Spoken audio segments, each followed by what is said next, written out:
Povo missioneiro, o portal Rádio Cidade S.A., sob a direção do jornalista Jairo Ferreira, tem a grata satisfação de visitar hoje aqui na Secretaria da Cultura no município de Santo Ângelo, Rio Grande do Sul, a gloriosa capital das missões, o professor Mário Simo, que é professor, foi secretário da Cultura,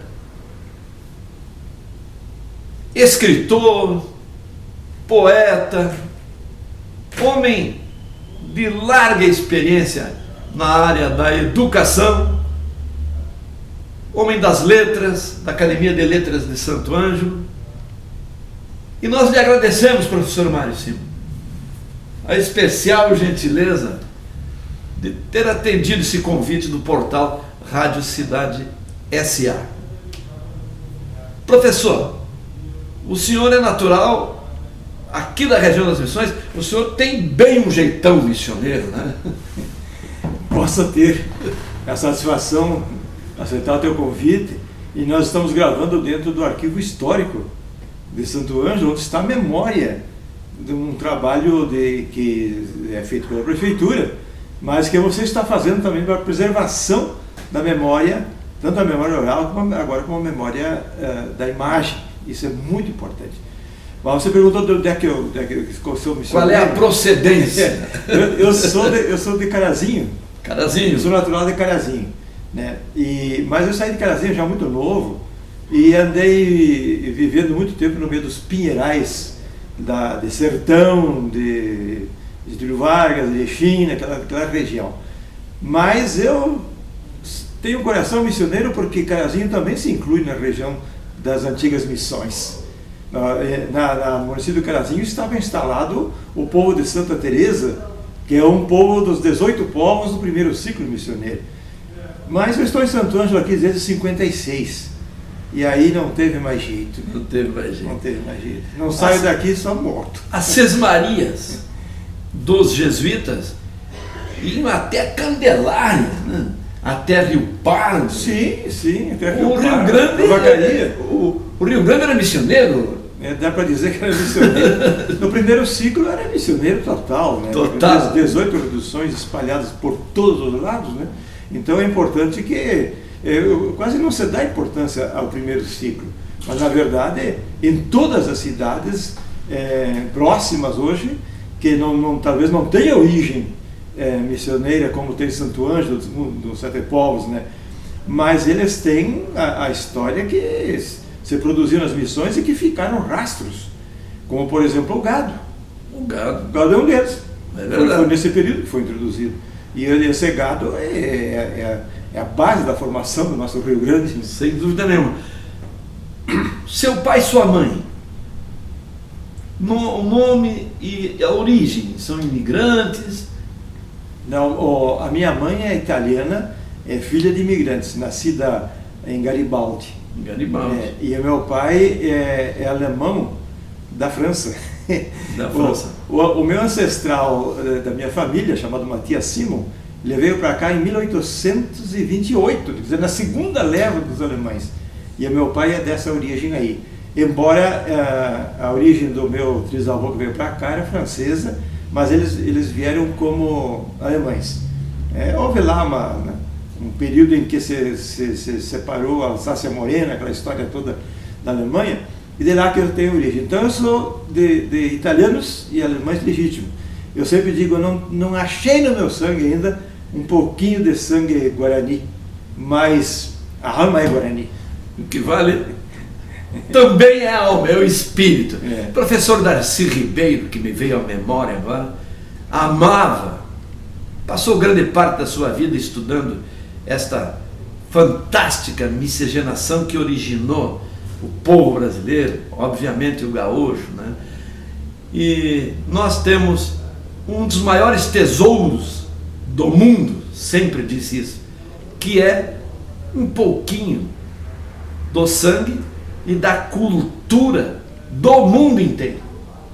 Aqui temos representantes praticamente de todas as nações do mundo. Isso é uma grande alegria e muito importante para nós esse tesouro, que é o nosso povo, né, professor Simon? É a característica principal, né, do brasileiro.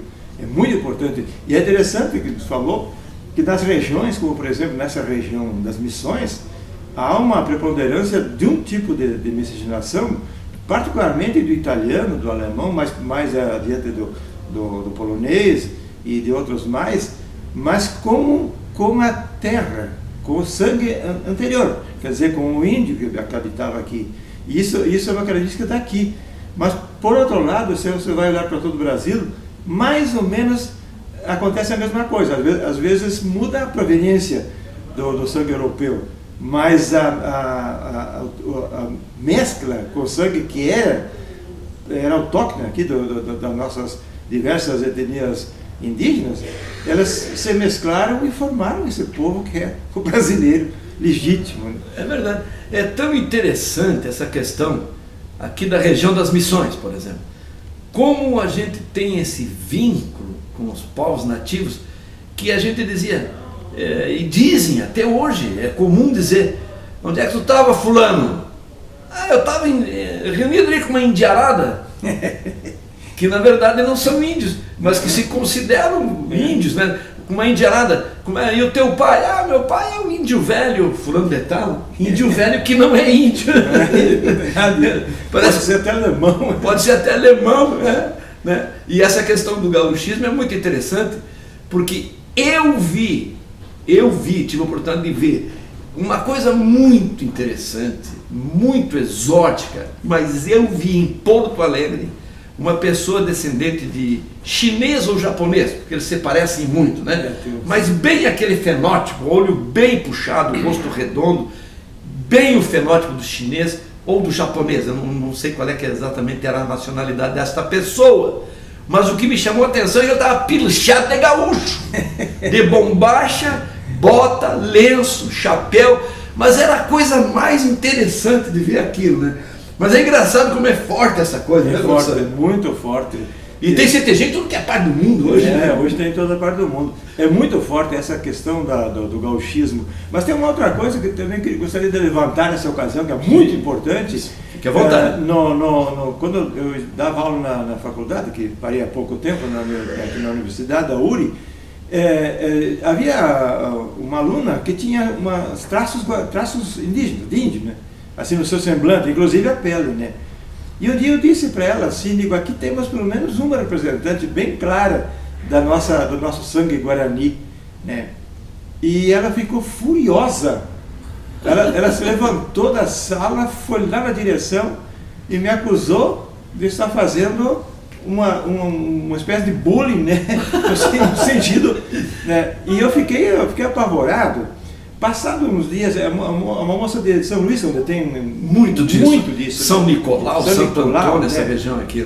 Muito. Passado umas semanas... Que é lindo, né? É muito lindo. Ela veio me pedir desculpa. Pedir desculpa do que ela tinha feito, porque ela não tinha entendido a importância dela de ter um pouco de sangue. Daí assim, sabe o que eu descobri? A minha avó era bugra, ela disse. E aí ela então se conscientizou da importância que tem de você se agarrar às suas origens e defender o seu sangue, né? E no nosso caso aqui com essa miscigenação, nós temos uma oportunidade enorme de entender, é fácil de entender, porque você pertence ao grupo, né? Eu não tenho dúvida nenhuma. A minha avó, Domingas, bugra mesmo. Por quê? O meu avô, Silvano Saragossa, era descendente direto de bascos, da província basca, lá da Espanha, né, lá da Europa. A minha família, pelo lado da minha mãe, portugueses, né? Do Nascimento e Silva, da minha mãe.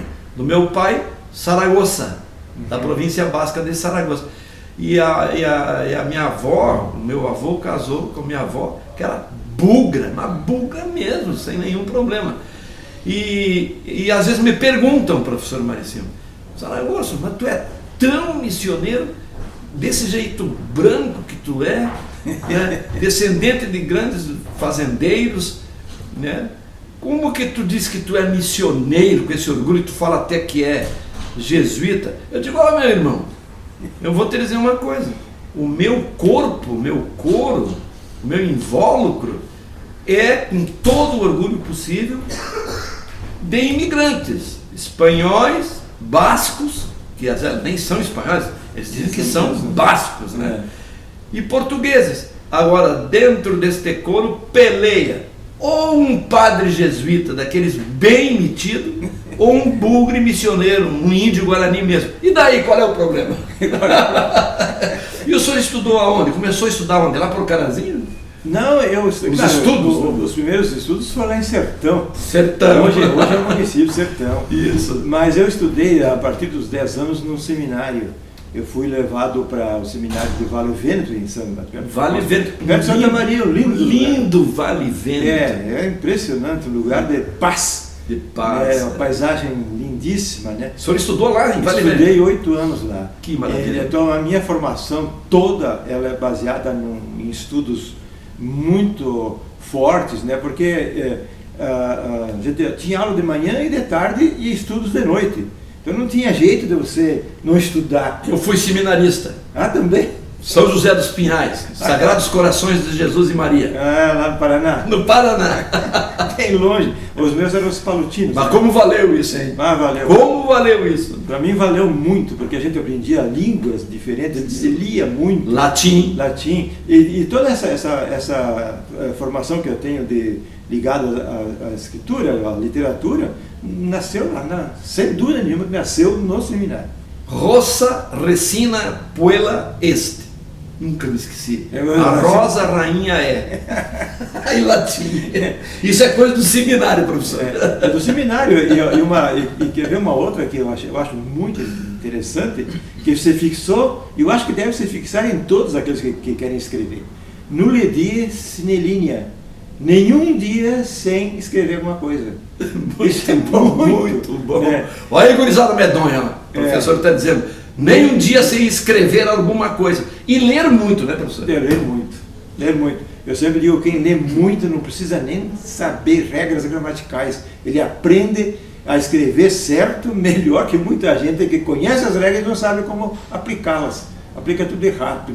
Mas a verdade é que esse nulle die sine linea, nenhum dia sem escrever alguma coisa, é importante para todos nós. Todos nós. Você para de escrever é a mesma coisa que parar de caminhar. Aí começa a doer. Na próxima caminhada você já está com dificuldade, é parecido assim. De Vale Vento, continuou os estudos. Sim, lá eu terminei, aí eu vim para Santo Ângelo, de lá já vim direto para Santo Ângelo. Né? Morei uns anos no Comandaí, mas em 64, o ano que eu me casei, já fui professor do Verzelli. Aqui. E é interessante que, para ver como os estudos do seminário, deve ter acontecido contigo também, eram muito fortes, muito fortes, muito profundos e se fixavam. Eu fiquei 8 anos sem estudar e fui direto a lecionar no Verzelli. Até hoje me impressiona como é que podia, né? E aí sim, então eu acabei fazendo um curso de proficiência em Santa Maria, 900 aulas de português no ano, e aí eu tenho um documento que é o que eu mais prezo, é o primeiro documento de professor de português emitido pelo MEC. Depois eu fiz então universidade aqui em Juí, eu fiz mestrado, eu sou mestre em literatura, na verdade. Sim. E aí eu comecei a lecionar nas universidades até 2008. Né? Fiquei velhinho dentro da universidade. Mas o importante, eu repito sempre, é a formação básica que você deve ter lá no primeiro grau, no segundo grau, sei lá, mas de lá é que nasce. Porque se deixar tudo para fazer dentro da faculdade, as coisas vão ficar muito difíceis. Sem dúvida nenhuma. Eu tinha um amigo, ainda é amigo, mas há anos a gente não se vê. A amizade é uma coisa que perdura pela eternidade, a amizade verdadeira. O nome dele era Luiz Carlos Feldman. Há muitos anos não vejo o meu amigo Feldman, que foi seminarista comigo. E eu conto isso às vezes para mostrar o quanto é forte e levado a sério o estudo nos seminários. o Feldman tirava só 10 em tudo. Isso. Até me arrepiei agora aqui. E uma vez, os seminaristas notaram que o companheiro, o amigo Feldman, chorava copiosamente num canto assim. O que houve com o Feldman? Está chorando, não para de chorar. Aí o padre Algemiro, um padre espanhol, o Feldman está chorando porque tirou 9 numa matéria. Primeiro, 9, né? Segundo, chorando. E eu nunca vou me esquecer disso. Aí os padres acalmaram o Feldman. Não, Feldman, pela tua luta, pelo teu perfil de estudante, que é nota 10, 10 em tudo, cara. 10 para ti, não é mais 9, é 10. Deram 10 para a alegria do Feldman. O senhor acredita nisso? 10, ele era nota 10 em tudo. Eu conheci um amigo meu também, João Andrade de Carvalho, um grande, foi desembargador do Estado, está vivo ainda, meu amigo, que teve uma questão muito semelhante assim também. Tanto que, por tirar 10 em tudo e saber discutir as coisas de uma forma um pouquinho superior aos próprios colegas, eles começaram a desconfiar dele. Sim, que acabou sendo mandado embora do seminário. Aí eu ia perguntar, por que você não ficou padre? Por que não continuou no seminário? Eu lhe digo, por causa do celibato. Eu não nego. Eu escrevi um artigo, há pouco tempo eu escrevi um artigo em que falo disso. Optei pela prenda. Aonde eu falo da minha história no seminário, que foi fantástica. O senhor acredita que há não muitos tempos atrás ainda me comunicava e comunico com o seminário dos Sagrados Corações de Jesus e Maria em São José dos Pinhais, no Paraná, e sempre eles disseram: tu perdeu, a tua carreira era aqui na igreja. Eu digo, vocês com esse tal de celibato é que perderam o amigo aqui, ó. Perderam o padre. Na brincadeira, perderam o padre, né? O amigo não perderam o padre.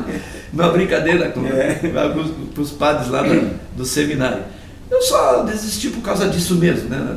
Eu arrumei uma namorada, seminarista não pode ter namorada, e eu disse assim, eu vou ficar com a prenda.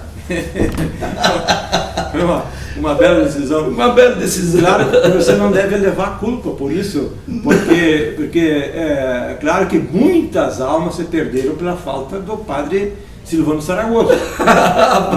mas Deus perdoa em benefício do que você faz pela comunidade. É verdade, é verdade. É por isso que eu digo, acho que eu tenho um pouquinho de padre jesuíta na alma. Deve ser. Mas, professor Mário, o senhor foi por muito tempo também, se não servidor público, mas envolvido sempre com a coisa pública. O senhor tem esse sangue solidário, fraterno do missioneiro, né? Pois é, eu sabe que eu fui secretário de turismo. De turismo, né? Quase 18 anos aí, de diversos mandatos de prefeitura. É mesmo. E quando eu entrei como secretário de turismo, eu entendia um pouco de turismo, porque para mim turismo é economia. Ele funciona como diferente da cultura, que a cultura é uma identidade, e para mim turismo é economia. Mas aqui o nosso turismo é cultural. É cultural. E aí, qual é a base? É as missões. São todas as missões, é a história missioneira e os vestígios aqui de São Miguel. Naquela época São Miguel pertencia a Santo Ângelo e também São João, né? Mas eu não sabia muito pouco dessa história. O que acontecia? Vinham turistas e eles queriam visitar as missões e alguém tinha que explicar alguma coisa. Aí eu comecei a buscar pessoas que soubessem para fazer esse trabalho, que hoje é feito pelos guias de turismo, que são eficientes, são muito bons, né, porque tem curso para isso também. Mas eu não encontrei um professor em Santo Ângelo sequer que entendesse. Por isso que eu sempre digo assim, que é muito recente a história das missões na cabeça dos missioneiros. É muito recente. Ontem de noite ainda me perguntavam sobre, sabe que hoje é o dia de Santo Ângelo, né? Hoje é 12, né? 12 de agosto é o dia da fundação da redução de Santo Ângelo. É hoje, casualmente. Olha que felicidade. Que felicidade. De poder falar disso. Não por acaso. Não por acaso. Tá bom. Mas é impressionante que muita gente não tem a menor ideia, porque há um equívoco, eu diria assim, no brasão da cidade de Santo Ângelo, feito lá nos anos, talvez 50, sei lá que ano foi feito, lá está a data 707. E é 706. É 706. 706, então, é mesmo. O que eu estou dizendo? Que é muito recente a história. A história para nós aqui é muito recente. E eu sempre digo também que o mito missioneiro chegou antes da história. Nós éramos muito mais orgulhosos de ser missioneiros sem saber exatamente. Sem saber o que nós éramos. Então, isso aí que eu acho muito importante. Eu me obriguei a estudar. E aí comecei a ler e ler e ler. E em 80 já escrevi o primeiro livro sobre as missões, exatamente para turista, né? Com uma ideia geral. Quando eu escrevi o segundo livro para valer, que é Os 7 Paulos das Missões, a Trágica Experiência, que eu acho que é o meu livro mais importante, né? Eu tenho 9 sobre as missões. 9 livros. Belo acervo. Esse livro, eu tinha lido 232 livros sobre as missões. Aí eu tive o capricho de contar, digo, e é complicado porque eu me baseei só em leituras e pesquisa de campo um pouco menos, mas foi mais em leitura meu trabalho, né? E era complicado porque mas eu li isso aqui em algum lugar, aí tu tinha que procurar em que livro foi para poder fazer a citação direitinho. Você não pode escrever bobagem, eu tenho que citar de onde é que você tirou. A bibliografia tinha que ser. E cada vez apareciam fontes melhores, né? E você comprava mais um livro e mais um. E comecei a me acercar também de grandes estudiosos, como, por exemplo, o padre Rabuski, Arthur Rabuski, importante. Um outro padre jesuíta de São Leopoldo, o padre Arnaldo, ele já faleceu há tempo, mas eu acho que o Rabuski também deve ser já falecido. Mas me acerquei de pessoas assim, que eram jesuítas, eram padres. Onde é que nós vamos parar? E o nosso bispo aí também, né? Que faleceu também. Esse também. Dom Luiz. Esse também tinha um conhecimento bem, e diversas vezes discutimos muito sobre a questão, porque a questão jesuíta é muito complicada, você conhece bem essa história. Tem muitas escolas, inclusive, né? Muitas escolas, e é muito estanque também, assim. Você tem uma parte decidida já, esclarecida pelos documentos, e de repente tem um par de anos aí que não foi ainda levantado, né? E muitas questões que não foram passadas limpo ainda, eu acho, né? Muitíssimas questões. E muitos documentos na Europa, né? Muitos dificultam um pouco a pesquisa, né? E escritos em latim barroco, em espanhol barroco, em alemão barroco. Eu tenho que então fazer um professor, fazer um leitor que entenda, para poder traduzir a nossa linguagem de entender essa documentação. É muito importante que todo mundo saiba disso, que as missões ainda tem muita coisa para a gente saber, para poder atingir a grande lição que foi para a humanidade esse projeto missioneiro. Mas, embora existam várias escolas, várias espécies de opiniões a respeito das missões, porque obviamente muitos interesses na época e a partir da época e até hoje, isso cada um escreve conforme a sua ideologia, os seus ideais, valores e princípios, mas mesmo com todo esse cabedal, né, cultural que envolve essa história das missões, há algo que me parece que é ponto comum. Aqui se viveu um tipo de sociedade que serve de exemplo para a humanidade. Para mim isso é comum, ponto pacífico. Não sei se o senhor concorda. Concordo plenamente. E é isso que nos interessa. E mesmo respeitando todas as opiniões, a opinião que condena os jesuítas pela sua intervenção aqui, há opiniões que, ao contrário, acham que eles fizeram um grande trabalho. Mas, na verdade, não se deve preocupar nisso aí, no sistema que havia aqui. O sistema de vivência desses índios é que dá uma lição para todo o resto da humanidade. Pudermos ter uma sociedade igual àquela que havia aqui. Claro que havia problemas internos, que havia brigas, que havia até assassinatos, etc. Mas não era essa a questão. Mas não como hoje, né? Se pegar Porto Alegre hoje, por exemplo. Não havia, por exemplo, problema com os anciãos, os velhos, embora a idade média deles era baixa, mas não havia menores abandonados, né? Não havia fome, quando havia fome de todo mundo, Não era alguns passando fome, em detrimento de outros gozando dos benefícios e da opressão. Então é diferente. Essa lição ainda que nós temos que descobrir melhor e deixar bem mais claro. E há estudos que estão aparecendo. Cada vez mais. Felizmente tem muita gente estudando, universidades inteiras preocupadas, né, com essa questão. E a cada ano aparecendo novos volumes aí que tratam desse assunto. Né? Eu tive pesquisando com Dilson Pinheiro Machado. Um abraço para ti, Dilson Pinheiro Machado, meu irmão, que é um estudioso, ele é formado em agronomia, é engenheiro agrônomo, Dr. Dilson Pinheiro Machado, missioneiro, fantástico essa pessoa. Pesquisando com ele nós encontramos isso ligeirinho, mais de 300 obras entre monografia, mestrado e doutorado sobre as missões pelo mundo inteiro. Mais de 300. Isso a gente deu uma pesquisada rápida para o senhor ver como este acontecido aqui nas missões, essa sociedade, essa história missioneira de 150 anos, 170 anos, uns dizem uma coisa, outros dizem outra, que já fazem isso, 390 anos que aconteceu, é reconhecido, laureado e pesquisado pelo mundo inteiro. E nós, como o senhor disse, ainda não conhecemos bem a nossa história. Não conhecemos, nós moramos dentro. Nem valorizamos tanto. Nem valorizamos. E até temos, às vezes, dificuldade em entender que temos que ter orgulho de onde nascemos, do que aqui fizemos, e até da miscigenação, de quem tem o sangue guarani, o sangue do nativo. Né? É verdade, né? E é impressionante como você falava que em todo mundo aparece isso.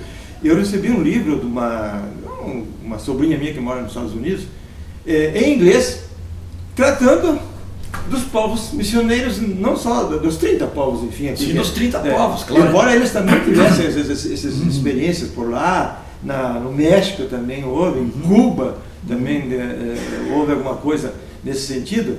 Mas esse livro especificamente veio em inglês, especificamente dos nossos 30 povos. O cara lá nos Estados Unidos. Analisando e pesquisando, estudando sobre os 30 povos guaranis dessa região, que é o Paraguai, Argentina e Brasil, mais ou menos nessas dimensões. Né? Podia-se fazer uma bela mesa redonda, aliás, você podia provocar através do teu trabalho, né? Eu já tentei fazer isso durante aqui o Canto Missioneiro, que é uma oportunidade boa, mas há muita tarefa, a gente não consegue centralizar e convidar e fazer um belo de uma reunião, trazendo um bom nome para discutir, e vai haver muita encrenca nisso aí, com certeza. Ah, sim, não faz parte. Mas é do caos que nasce, que brotam as fênix, né? É verdade, os estudantes do mundo inteiro, de história, arquitetura, engenharia, estudante de teologia, de filosofia, né? E tantos outros ramos da educação poderiam vir para cá com aulas de campo para fazerem estas monografias, estes mestrados, esses doutorados aqui, porque existem centenas destas obras. Não sei se vieram aqui ou fizeram à distância, mas a universidade poderia regimentar isso, um link com a França, com a Itália, com a Espanha, com a Alemanha, que tem ligações diretas com as missões, Uruguai, Paraguai, Argentina, enfim, e formarmos um nicho turístico, cultural extraordinário aqui. O senhor veja uma coisa, em Juazeiro do Norte tem uma estátua do padrinho Padre Cício Romão Batista. O senhor sabe quantos milhões de pessoas visitam a cidade por ano?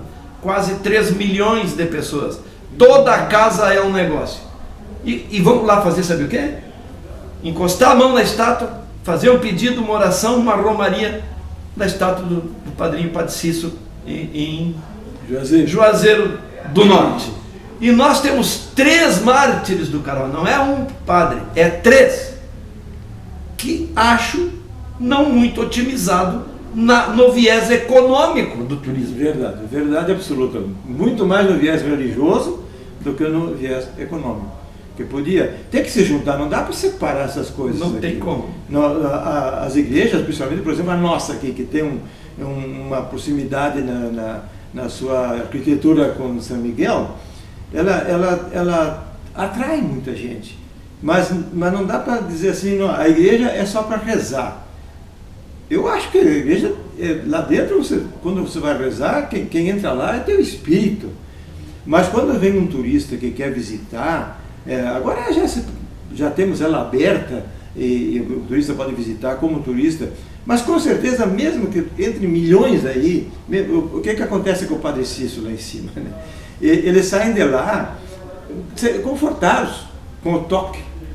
Aqui vai acontecer a mesma coisa, mas não tem esse viés ainda, nem aqui, que é a capital das missões e que com certeza é uma atração enorme depois, evidentemente, das ruínas, que são legítimas, são verdadeiras, em São Miguel, mas nem São Miguel recebe um número de turistas igual a esse. É verdade. Eu tenho pregado que as forças vivas regionais das missões se reunissem e fizessem um esforço concentrado para trazer o Papa Francisco, o missioneiro, o primeiro Papa jesuíta da história da humanidade, aos 7 povos missioneiros.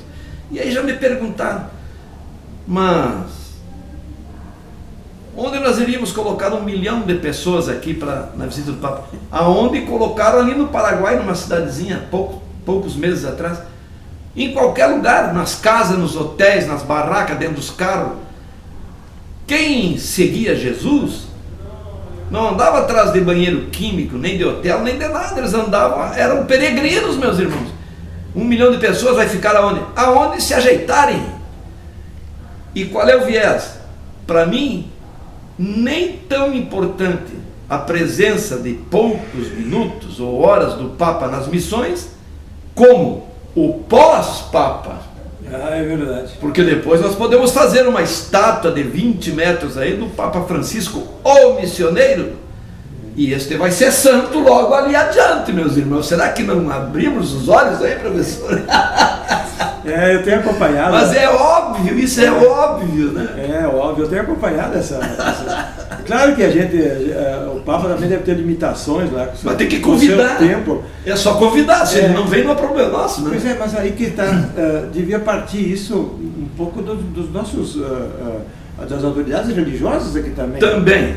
Porque mesmo que nasça a ideia, como está nascendo de fontes que não somos os laicos, somos nós, né? Sim. Mas as autoridades, a tua assinatura é uma coisa, a assinatura do prefeito é outra. Nem tem E a assinatura do bispo é outra. E a assinatura do arcebispo é outra. Esse caminho, se eles tivessem essa mesma vontade, esse mesmo desejo que você tem e que eu tenho também, né, e que seria um marco histórico e de uma repercussão mundial. Mas não tem. Para o turismo isso aí é fundamental. Substitui milhões de horas de televisão falando das ruínas. Substitui. É uma mídia extraordinária. Além de ser uma mídia religiosa. Sem dúvida. Importante. Que o nosso turismo tem muito que ver com o religioso. Porque a valorização que o Papa daria para essa questão missioneira é a mesma valorização que nós estamos dando para o sistema civilizatório que aconteceu aqui, que é um exemplo para a humanidade. Não tenha dúvida. Professor, para encaminhar o encerramento desse nosso belo diálogo, que eu chamo também de charla, uma charla missioneira de primeira qualidade, aqui numa área onde está o acervo histórico, né, do nosso município. O senhor está lançando um livro agora, já lançou na Feira do Livro. Fale para nós dessa sua obra. Essa minha obra é interessante porque eu há muitos anos atrás, eu acho que foi ainda nos anos 95, eu pensei em fazer uma quadrilogia. Eu queria escrever uma quadrilogia. Sim. E escrevi o primeiro. Eu fazia um contraponto a Érico Veríssimo, que escreveu uma trilogia. Aqui o missioneiro nunca é pouca coisa. Quadrilogia. que era Muito bom. sim, mas um livro que nesse formato pocket que chamam, pequeno, livro de bolso, e eu botei coleção Missões de Bolso. Escrevi o primeiro, Contos Missioneiros, uma seleção de contos, todos eles da temática missioneira, muito bem apreciado. E o segundo, As Missões dos Sete Povos, que é o livro mais procurado em São Miguel, porque é de bolso e é uma introdução a São Miguel, ao estudo das missões, né? E lido assim, pode estar viajando e lendo, botou no bolso o livrinho, né? Muito bom. E agora eu lancei o Lendas Missioneiras, eu coletei e transcrevi 21.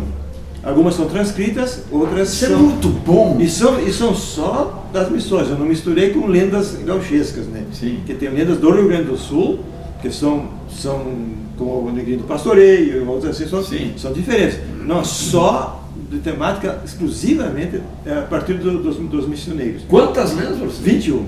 21 lendas missioneiras. Onde tem a lenda da corrente, que você já ouviu falar, com certeza. Sim. A lenda da ferradura, que é a lenda do Quarenchim. Essa também eu escrevi para falar aqui das nossas, aqui próximas, aqui, né? E o terceiro livro, que deverá sair também em breve, é sobre a cruz missioneira.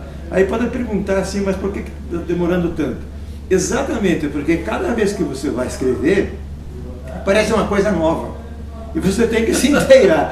É o caso da cruz missioneira. Quanto mais eu estudo sobre ela, e eu falo da cruz missioneira, daquela que está ali em São Miguel, e não de outras cruzes, né, missioneiras. Até me perguntaram, você vai escrever sobre a cruz? Só uma? Digo, não, eu vou escrever sobre aquela cruz ali que me interessa mais. Aí tudo que pode acontecer, tanto a história dela, como o significado da cruz missioneira. Ontem me perguntaram, a cruz de Lorena é a cruz missioneira? Eu digo, olha, uns dizem que é a cruz de Lorena, outros dizem que é a cruz de Caravaca. Eu recebi um documento há poucos dias de um historiador, onde ele defende a tese, mas defende ferrenhamente a tese, muito bem escrito, pesquisado, documentado, e que ele vai lançar um livro agora sobre o assunto.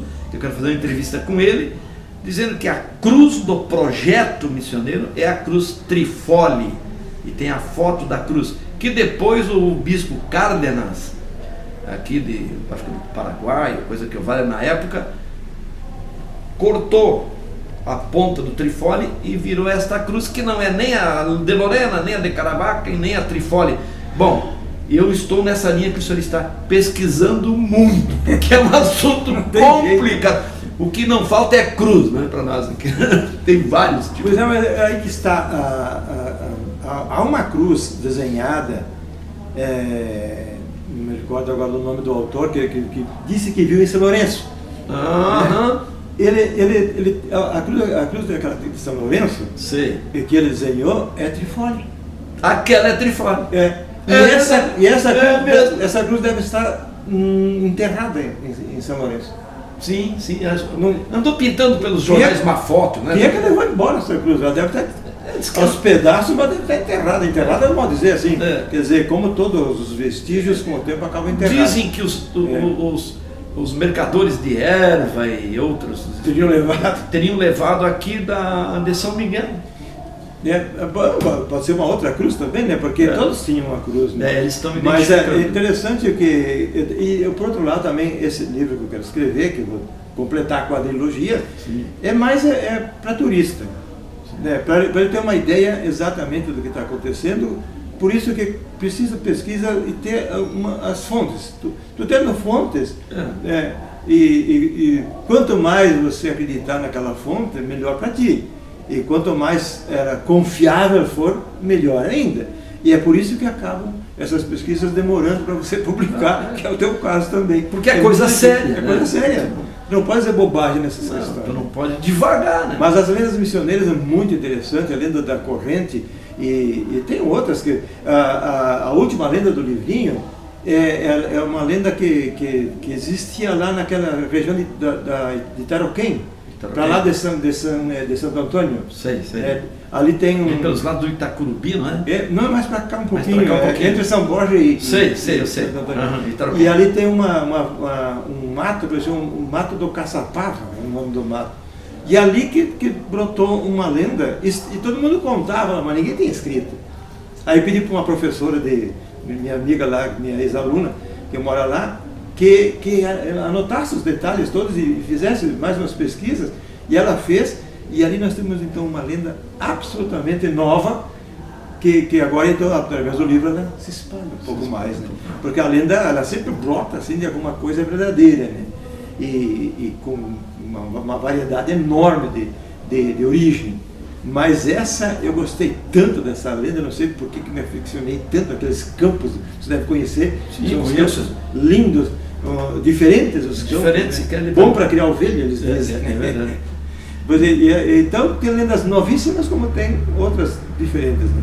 Conhecidas. Duas questões rápidas aqui. Uma, lembrando o Itaroquém, que realmente são os campos belíssimos, atoleiros espetaculares quando chove. Já fiquei atolado lá um dia inteiro com o meu amigo João Terra do Amaral, pelas essas andanças que já fizemos quantas vezes, né, Terra? Um abraço para ti, João Terra. Atoladinho no Itaroquém, que não é fácil, os sumidores que tem por lá. Mas tem uma outra coisa naquela região, que não sei se é assim, se o senhor já estudou, sabe alguma coisa a respeito disso, que é o pau-ferro. Pau-ferro que dizem só existe nessa região aqui da Argentina, nessa região missioneira por aí, e que seria a madeira com maior consistência que se tem notícia. Nenhuma outra madeira é mais dura, mais consistente do que o pau-ferro. E que tem muito naquela região ali, o pau-ferro. Eu acho que isso é verdade, porque eu vou te contar. Eu também nunca vi nada, eu já ouvi muitas coisas. Mas pessoas. eu recebi uma muda, ganhei uma muda de pau-ferro? De pau-ferro, que veio daquela região. Daquela região.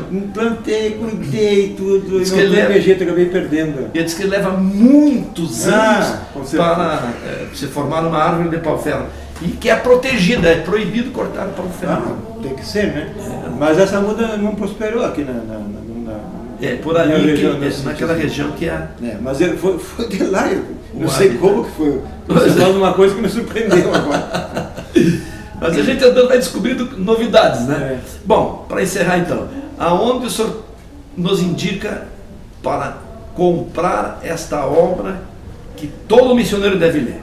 Esta e as suas outras obras, onde é que estão?